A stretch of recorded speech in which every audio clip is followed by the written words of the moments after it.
Hello friends, welcome and welcome back to my YouTube channel. तो आज के इस वीडियो में हम देखने वाले हैं बहुत ही ज़्यादा इंपॉर्टेंट टॉपिक के बारे में।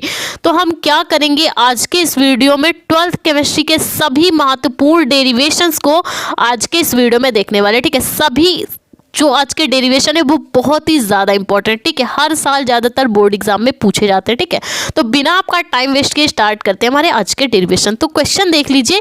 क्वेश्चन है हमारा, बायो-सेवर्ट का नियम निकालिए। ठीक है, सेवर्ट का या तो नियम व्युत्पन्न करिए या बायो-सेवर्ट का नियम लिखना होता है और इस पे बेस्ड एक डेरिवेशन आ जाता है। बायो-सेवर्ट नियम से वृत्ताकार धारावाही कुंडली के केंद्र पर चुंबकीय क्षेत्र ज्ञात कीजिए। ठीक है, तो चलिए हम निकालते हैं बायो-सेवर्ट का नियम का इस्तेमाल करके वृत्ताकार धारावाही कुंडली के केंद्र पर चुंबकीय क्षेत्र का व्यंजक। ठीक है, तो हम क्या करेंगे, इसके लिए हम एक तार ले लेंगे। एक तार हमने लिया है और क्या करेंगे, इस तार को मोड़कर हम क्या करेंगे, एक वृत्ताकार कुंडली बना लेंगे। इस प्रकार का हमने लोहे का तार लिया, ये हमारा ऐसे है, हमने लोहे का तार लिया और इसको मोड़ के हमने क्या बनाई, इस टाइप से वृत्ताकार कुंडली बना ली। क्या किया, इसको मोड़ के हमने इस टाइप से वृत्ताकार कुंडली बना ली। ठीक, अब इस वृत्ताकार कुंडली तो हमने बना ली। अब इस वृत्ताकार जो कुंडली की लंबाई है वो कितनी है, L सेंटीमीटर है। ठीक, और इस जो वृत्ताकार कुंडली है इसका केंद्र क्या है, O है। ठीक, जिसमें जो चुंबकीय क्षेत्र की दिशा है वो लंबवत ऊपर की ओर है। अब इस केंद्र से जो यहाँ पे किसी भी अगर हम किसी भी जो तार मोड़ा गया इसकी अगर हम त्रिज्या निकालें तो O से R दूरी पर R दूरी इसकी त्रिज्या हो जाएगी। ठीक, अब इस तार की पूरी लंबाई क्या है, L सेंटीमीटर है, तो O से R दूरी पर हम क्या कर लेंगे, एक बहुत ही छोटी सी बहुत ही सूक्ष्म अल्पांश दूरी डेल्टा L ले लेंगे। ठीक, ले लिया हमने। अब हम क्या करेंगे, अब इसमें क्या होगा, तार में हम क्या करेंगे, धारा बहाएंगे। इस तार में क्या हो रहा है, धारा जब बहाएंगे तो ये हमारा जो पूरी कुंडली हो जाएगी वो कैसी हो जाएगी, धारावाही कुंडली। अब हमें करना क्या है, बायो-सेवर्ट के नियम का इस्तेमाल करके इस वृत्ताकार जो धारावाही कुंडली है, जब हमने धारा बहाया तो ये कैसी हो गई, धारावाही कुंडली हो गई। तो इसके केंद्र पर हम चुंबकीय क्षेत्र निकालेंगे। चुंबकीय क्षेत्र की दिशा कहाँ है, ऊपर लंबवत की है। ठीक, तो सबसे पहले डेरिवेशन के लिए हमें करना क्या होता है, जैसी हमने चित्र की रचना की है थोड़ी बहुत हमें रचना लिखनी पड़ती है। बिना रचना के पूरे नंबर नहीं मिलते डेरिवेशन, चाहे जितना डेरिवेशन अच्छा करें, बिना जो रचना है चित्र की इसके नंबर नहीं मिलते पूरे। ठीक, तो चलिए हम रचना कर लेते हैं। माना L लंबाई का एक तार है, माना L लंबाई का एक तार है जिसको मोड़कर R त्रिज्या की हमने एक वृत्ताकार कुंडली बना ली। जिसको मोड़कर हमने क्या किया है, R त्रिज्या की एक वृत्ताकार कुंडली बना ली है, यानी गोलाकार कुंडली बना ली। इस पर धारा I बह रही है, जो हमारी कुंडली है इस पर धारा कितनी बह रही, धारा I बह रही है। अब O से R दूरी पर, ये जो केंद्र है कुंडली का, इससे R दूरी पर हमने क्या किया, एक सूक्ष्म लंबाई ले ली है डेल्टा L। ठीक, अल्पांश लंबाई हमने डेल्टा L ले ली। जितना चीज़ें भी हम करेंगे फिगर में उसको हम लिखेंगे। तथा इस वृत्ताकार कुंडली के केंद्र O पर के केंद्र O पर चुंबकीय क्षेत्र का मान हमें ज्ञात। तो अब हम क्या करेंगे, हमें लंबाई तो पूरे तार की लंबाई हमें L सेंटीमीटर पता है, हमें निकालना किसके लिए, जो सूक्ष्म लंबाई हमने ली है। तो हम क्या करेंगे, अल्पांश लंबाई डेल्टा L के कारण केंद्र O पर चुंबकीय क्षेत्र निकालेंगे। ठीक, तो किसका नियम का इस्तेमाल करके करना है, बायो-सेवर्ट का नियम। तो बायो-सेवर्ट के नियम का फॉर्मूला क्या होता है, delta B = μ0/4 pi I delta L sin θ/r²। ये जो चुंबकीय क्षेत्र का मान है वो हमारी बहने वाली धारा पर डिपेंड करता है, अल्पांश लंबाई डेल्टा L पे डिपेंड करता है, कोण की ज्या sin θ पर डिपेंड करता है और इसकी जो बीच की दूरी है इसके वर्ग के व्युत्क्रमानुपाती होता है। ये बायो-सेवर्ट ने अपना नियम प्रस्तुत किया था। ठीक, अब इसी की हेल्प से हमें करना है। अभी हमने आपको बताया केंद्र पर जो लगने वाला चुंबकीय क्षेत्र है वो कैसा है, लंबवत दिशा में लग रहा है, यानी यहाँ पे जो थीटा बन रहा है वो कितना है, 90 डिग्री है। थीटा हमारा कितना है, 90 डिग्री। तो हम साइन थीटा में क्या कर लेंगे, थीटा हमारा 90 है तो μ0/4 pi I delta L sin 90/r²। अब भैया सबको पता होना चाहिए साइन 90 का मान क्या होता है, 1 होता है। अगर हम cos 90 का निकाले तो 0 हो जाएगा। ठीक, साइन 90 का मान 1 होता है तो हम साइन 90 की जगह क्या रख लेंगे, 1 रख लेंगे। अब किसी का भी हम 1 से गुणा कराएंगे उतना ही तो आएगा ना। तो हो क्या जाएगा, μ0/4 पाई I डेल्टा L/r² हो गया। आगे कैसे करना है वो देख लीजिए। फिर यहाँ पे बचा क्या था, डेल्टा बी। अब इसके हम बराबर में कर देंगे, delta b is equal to mu not upon 4 pi I upon r square into delta l. हमने ऐसा क्यों किया, जिसका क्या हो सकता है, जिसका समाकलन हो सकता है, जिसका हम निकाल सकते हैं मान, उसको हम अलग कर लेंगे, बाकी जो कांस्टेंट है उसको हमने अलग कर लिया।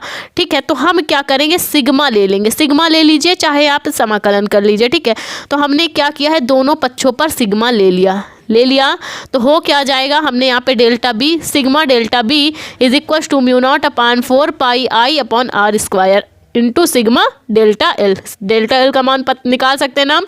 ये क्या है, बहुत ही छोटी सी लंबाई, तो वृत्त की परिधि क्या होती है, वृत्त की परिधि होती है 2 पाई आर होती है ना।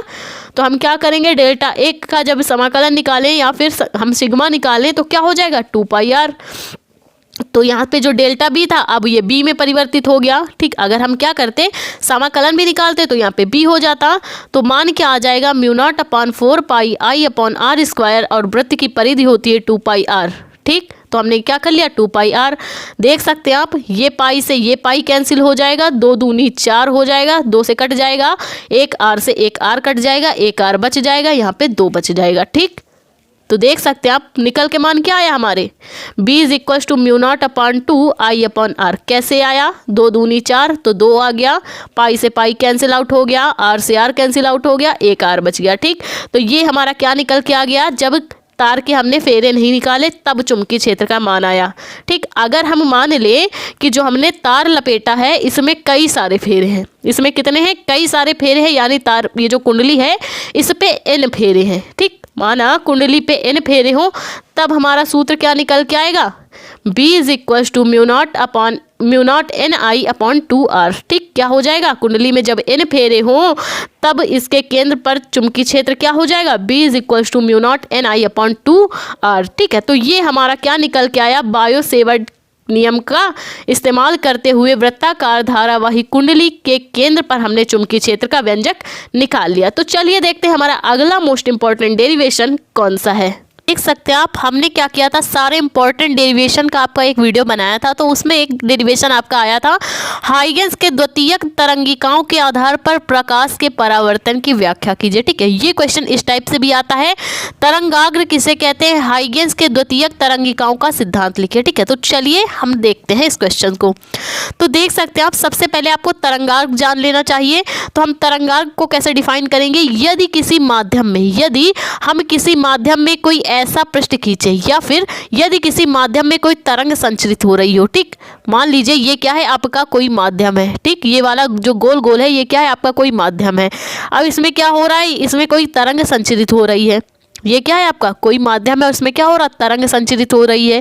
ठीक, तब हम माध्यम में कोई ऐसा पृष्ठ खींच दें। अब इस माध्यम में हम क्या करें, कोई ऐसा पृष्ठ खींच दें कि जिसमें स्थित जो कण है, इस माध्यम में स्थित जितने भी कण हैं, छोटे छोटे कण होते हैं, तो जितने भी कण हो वो क्या हो, ये जो कंपन हो, जब हम पृष्ठ खींचे तो इसमें जो कंपन हो उसकी क्या हो जाए, समान कला में हो जाए, मतलब एक दिशी हो जाए, समान कला में हो, तो ऐसे पृष्ठों को हम क्या कहते हैं, तरंगाग्र कहते हैं। यदि हम किसी माध्यम में जब कोई माध्यम में कोई तरंग संचरित हो रही, कोई माध्यम हो और उस माध्यम में क्या हो रही हो, तरंग संचरित हो रही हो, तो हम माध्यम में क्या करें, कोई ऐसा पृष्ठ खींच दें जिसमें स्थित सभी जो कण हैं जो उस माध्यम में उपस्थित हैं, तरंग से संचरित हो रहे हैं, तो उस माध्यम में अगर हम कोई ऐसा पृष्ठ खींच दें जो उपस्थित कण है वो कंपन की समान कला में हो जाएं, तो ऐसे पृष्ठ को हम क्या कहते हैं, तरंगाग्र कहते हैं। ठीक है, तो ये बात हो गई तरंगाग्र की। अब हम जान लेते हैं हाइगेंस की द्वितीयक तरंगिकाओं का सिद्धांत क्या होता है।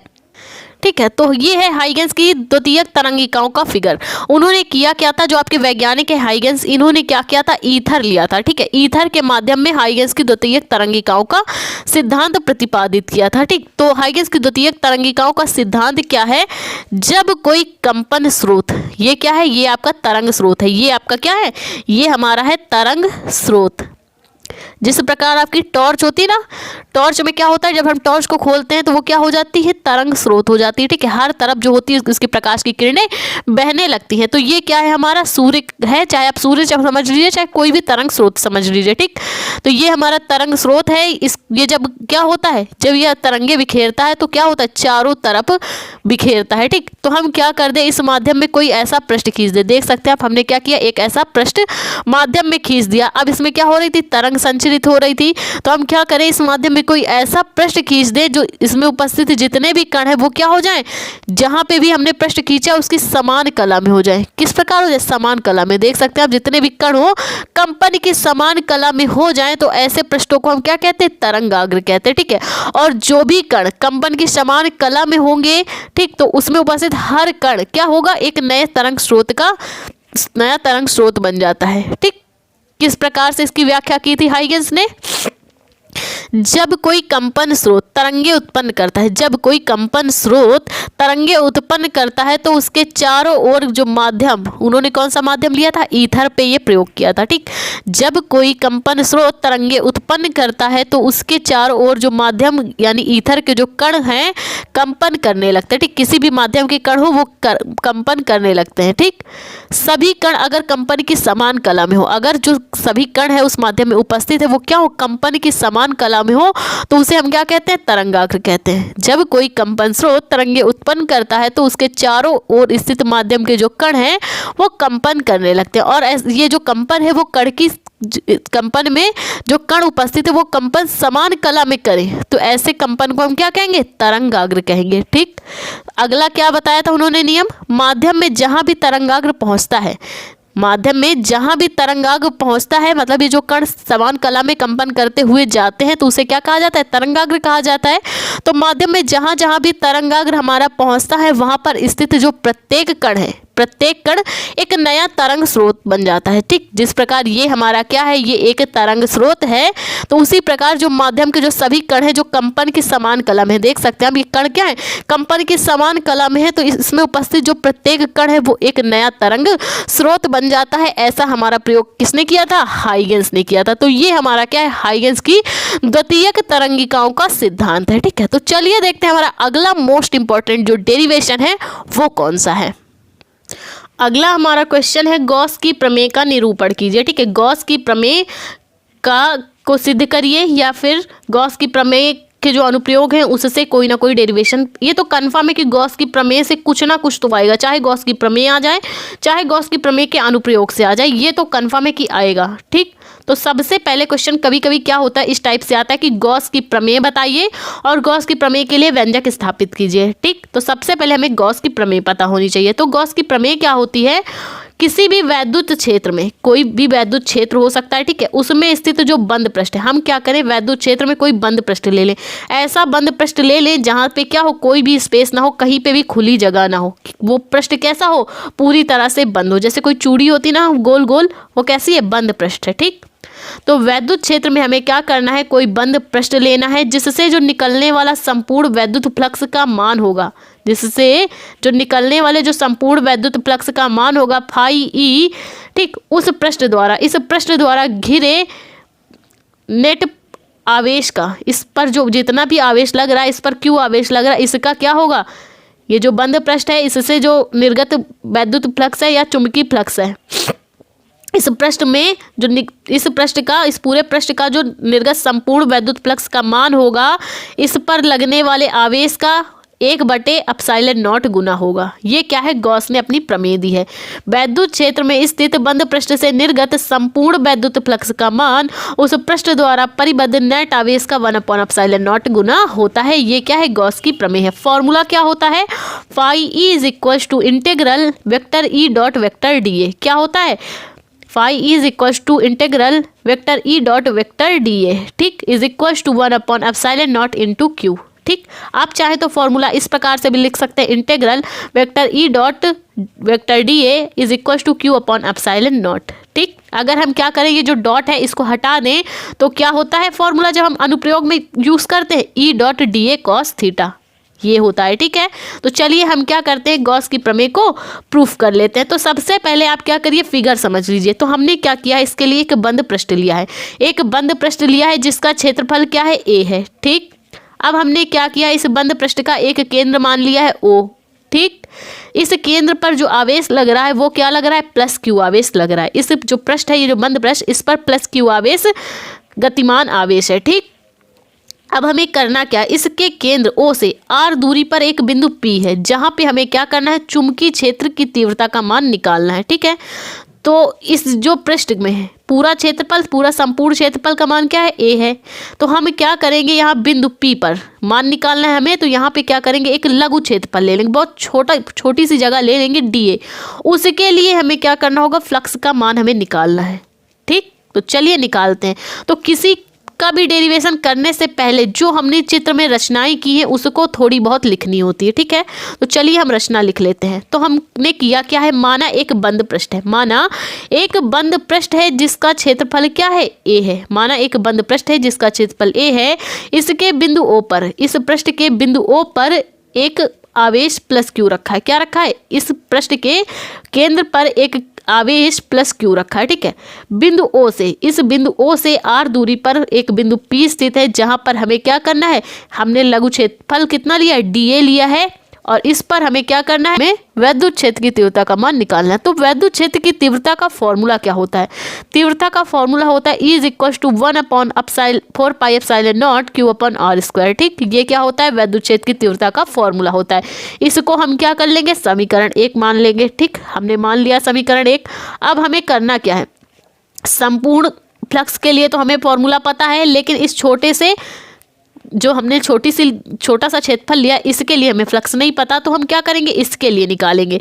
ठीक, तो हमने लिखा क्या, क्षेत्रफल अवयव से निर्गत फ्लक्स डी फाई ई। भाई इसकी लंबाई छोटी है तो हमने क्या किया, डी फाई ई, छोटा सा क्षेत्रफल निकाल लिया। ठीक, डी फाई ई निर्गत flux = vector E dot vector A. क्या लिया है, vector E dot vector A. ठीक, तो अब इस ई डॉट वेक्टर ए को क्या निकालेंगे, ए नहीं, यहाँ पे डी ए है। ठीक, क्योंकि लंबाई हमने कितनी ली है, अवयव क्षेत्रफल अवयव डी ए, तो vector E dot vector D ए, तो ये क्या हो जाएगा, E D A cos theta. क्या हो जाएगा, E D A cos theta. ठीक, अब हम निकाल लेते भैया, हम क्या करते हैं, यहाँ पे हमें ई का मान निकालना है, तो ई की वैल्यू तो हमें पता है कि बिंदु पी पर तीव्रता का मान क्या होता है। तो यहाँ से क्या करेंगे, वैद्युत क्षेत्र की तीव्रता का मान यहाँ पे पुटअप कर लेते हैं। तो चलिए यहाँ पे मान हम क्या कर लेते हैं, पुटअप कर लेते हैं, समीकरण 1 से ई का मान समीकरण 2 में रखने पर। ठीक, तो चलिए ई का मान हम रख लेते हैं, तो हो क्या जाएगा, डी फाई ई, इधर की वैल्यू इधर ही रहेगी, = 1/4πε0 Q/r²। हमने क्या किया है, ई का मान यहाँ पे फाइंड करके रख लिया है। ठीक, अब यहाँ पे जो डी ए कॉस थीटा है इसको हमने अलग कर लिया है। अब जो कांस्टेंट है, जो नियतांक है, उसको हम बाहर कर लेते हैं, जिसका समाकलन हो सकता है उसको इस साइड कर लेते हैं। ठीक है, तो हम क्या करेंगे, हमने डी फाई एक साइड रखा है, और जो कांस्टेंट है यानी कि Q/4πε0 ये क्या है, कांस्टेंट है, इसको हमने इस साइड रख लिया, और जिसका समाकलन हो सकता है डी ए कॉस थीटा/r², इसको हमने क्या कर लिया, अलग कर लिया। अब आगे क्या हो जाएगा, ये जो D A cos theta r² है, इसका मान किसके बराबर है, डी ओमेगा के बराबर है। इसका मान किसके बराबर है, डी ओमेगा के बराबर है, तो इसकी जगह पे हम क्या कर लेंगे, डी ओमेगा कर लेंगे। D phi e = Q/4πε0 d omega. देख सकते हैं आप, चूंकि डी ओमेगा का मान है डी ए कॉस थीटा/r², तो इसकी जगह हमने क्या कर लिया, डी ओमेगा कर लिया। अब हम क्या करेंगे, दोनों पक्षों का समाकलन करने पर, दोनों पक्षों का समाकलन करने पर। ठीक, तो हमने क्या किया, इंटीग्रेशन लगा लिया दोनों साइड, तो क्या हो गया, integration d phi e = Q/4πε0 d omega. अब जिसका समाकलन हो सकता है उसको हम अंदर कर लेंगे, बाकी उठा के बाहर कर देंगे। तो डी फाई ई का समाकलन क्या हो जाएगा, फाई ई। भाई हमने छोटे से क्षेत्र के लिए समाकलन हमें निकालना था, तो पूरे क्षेत्र के लिए तो हमें पता है, समाकलन करेंगे तो पूरे क्षेत्र के लिए आ जाएगा फाई ई। ठीक, तो क्या हो जाएगा, जो कांस्टेंट है उसको हम बाहर कर लेंगे, Q/4πε0 बाहर हो गया, और डी ओमेगा का समाकलन हो सकता है, इसलिए हमने इसको क्या कर लिया, इसको हम इस पे हम इंटीग्रेशन लगा देंगे। ठीक है, तो वैल्यू क्या निकल के आएगी, फाई ई = Q/4πε0, जैसा था वैसा का वैसा रख लिया। अब डी ओमेगा का मान क्या आ जाएगा, डी ओमेगा का समाकलन करेंगे तो 4 पाई आ जाएगा। क्या आ जाएगा, 4 पाई। अब यहाँ पे भी 4 पाई है, यहाँ पे भी 4 पाई है, 4 पाई से 4 पाई कैंसिल आउट हो जाएगा, बचेगा क्या, Q/ε0। क्या बच जाएगा, Q/ε0। ठीक है, तो हम क्या करेंगे, फाई ई की वैल्यू हमें पता थी, ऊपर देखा था आपने जब हमने फॉर्मूला निकाला था, integration of vector E dot D A = Q/ε0। ठीक है, तो फाई ई की जगह हम क्या रख सकते हैं, ई डॉट डी ए रख सकते हैं, क्योंकि हमने क्या लिखा था, डी फाई ई की जगह ई डॉट डी ए, तो इसकी जगह पे क्या कर लेंगे, ई डॉट डी ए। तो हमने किया क्या, integral vector E dot vector D A. ठीक, ये क्या है, वेक्टर डी ए = Q/ε0। ठीक, तो यहाँ पे क्या हो जाएगा, हमारा फॉर्मूला क्या निकल के आएगा, integral E dot D A is equal to 1/ε0 into Q कर लीजिए या q/ε0। ये हमारा डेरिवेशन प्रूफ हो चुका है गॉस की प्रमेय का। क्या होता है, गॉस की प्रमेय के अनुप्रयोग पे बेस्ड भी काफ़ी सारे डेरिवेशन पूछे जाते हैं, आप उनको भी अच्छी तरह से कर लेना, और नहीं तो धीरे धीरे हम आपके सारे डेरिवेशन करवाते जाएंगे। ठीक है, तो चलिए देखते हैं हमारा अगला मोस्ट इंपॉर्टेंट डेरिवेशन कौन सा है। और जो आपके मोस्ट इंपॉर्टेंट डेरिवेशन है उसमें आपका समांतर प्लेट संधारित्र की धारिता का व्यंजक निकालने के लिए है। शांति काल के आधार पर ओम का नियम निकालते हैं। ठीक है, ये भी व्यंजक काफ़ी ज़्यादा इंपॉर्टेंट है, इसको भी आप अच्छी तरह से तैयार कर लेना। LCR परिपथ की प्रतिबाधा एवं कलांतर निकालने के लिए भी काफ़ी ज़्यादा बार बोर्ड एग्जाम में पूछा जाता है, इसको भी आप अच्छी तरह से तैयार कर लेना, बहुत ही ज़्यादा इंपॉर्टेंट है। और बायो-सेवर्ट के नियम का सूत्र निकालिए। ठीक है, हमने अभी क्या किया, बायो-सेवर्ट के नियम का इस्तेमाल करके इसके केंद्र पर चुंबकीय क्षेत्र निकाला, लेकिन कभी कभी क्या पूछ लेता है, बायो-सेवर्ट का नियम पूछ लेता है, तो बायो-सेवर्ट नियम भी आप अच्छी तरह से निकाल लेना धारावाही तार के कारण। ठीक है, अब हमारा अगला मोस्ट इंपॉर्टेंट डेरिवेशन है व्हीट स्टोन सेतु। क्या होता है, सिद्धांत तथा कार्यविधि बताइए। ठीक है, सिद्धांत, चित्र तथा कार्यविधि भी आप अच्छी तरह से तैयार कर लेना, बहुत ही ज़्यादा इंपॉर्टेंट है। अगला हमारा मोस्ट इंपॉर्टेंट क्वेश्चन है ट्रांसफार्मर क्या होता है। ट्रांसफार्मर दो प्रकार का होता है, ऊंचाई ट्रांसफार्मर, अपचाई ट्रांसफार्मर। मोस्ट इंपॉर्टेंट है, इसका भी ट्रांसफार्मर का कार्य क्या है, ट्रांसफार्मर की विधि, ट्रांसफार्मर का सिद्धांत अच्छी तरह से आपको तैयार कर लेना है, बहुत ही ज़्यादा। ये तो क्या है, बहुत ही ज़्यादा मोस्ट इंपॉर्टेंट क्वेश्चन है। ठीक है, अगला हमारा क्वेश्चन है डी ब्रोगली तरंग दैर्घ्य के लिए सूत्र निकालिए। ठीक है, डी ब्रोगली तरंग दैर्घ्य के लिए सूत्र का व्युत्पन्न कीजिए। मोस्ट इंपॉर्टेंट क्वेश्चन है, इसको भी बहुत ही अच्छी तरह से तैयार कर लेना। अगला हमारा क्वेश्चन है हाइड्रोजन स्पेक्ट्रम की। हाइड्रोजन स्पेक्ट्रम की जितनी भी श्रेणियां हैं उनको आपको समझाना है, चाहे आपकी लाइनर श्रेणी हो, बायमर श्रेणी हो, पाश्चन श्रेणी हो, फुंड श्रेणी हो, सबके स्पेक्ट्रम को आपको अच्छी तरह से समझाना है। ठीक है, अगला हमारा मोस्ट इंपॉर्टेंट क्वेश्चन है पीएन संधि डायोड। ठीक, पीएन संधि डायोड का पूर्ण तरंग एवं अर्ध तरंग दृष्टिकारी परिपथ आपको बना के समझाना है। ठीक है, पीएन संधि डायोड का पूर्ण तरंग एवं अर्ध तरंगकारी दृष्टिकारी परिपथ का आपको क्या करना है, चित्र बना के इसकी कार्यविधि अच्छी तरह से समझानी। सभी मोस्ट इंपॉर्टेंट डेरिवेशन है, अच्छी तरह से तैयार कर लेना। तो आई होप आपको आज के हमारे सारे मोस्ट इंपॉर्टेंट डेरिवेशन अच्छी तरह से समझ में आए हो तो प्लीज़ वीडियो को लाइक, हमारे चैनल को सब्सक्राइब करें। Thank you for watching this video.